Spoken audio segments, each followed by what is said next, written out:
it's Niamh here in Tully Nurseries, the home of Bella Bloom, and I want to show you something simple you can do for the weekend. It's only going to take you a couple of minutes, and it's planting an autumn container. I saw this combination recently in a few of the garden centres that they'd made up themselves, and I really like it.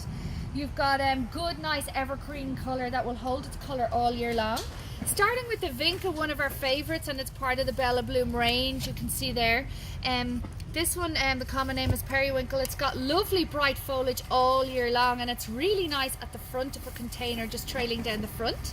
You have a nice little alpine here called a Juga. Again, it's evergreen and it's in flower right now. It's a bit of flower power. A little bit of purple, so it's also picking up the purple.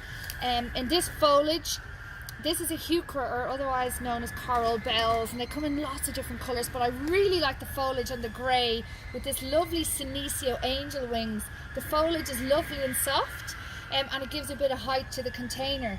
So simply fill your container with compost. We use Grow Eyes from Bord na Móna.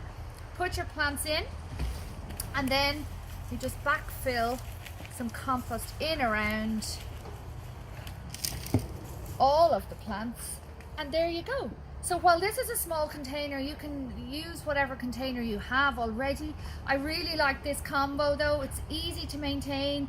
You can leave it there for the whole year and it'll still be colourful. So nothing to do, simple, easy when you've no time. Have a great weekend.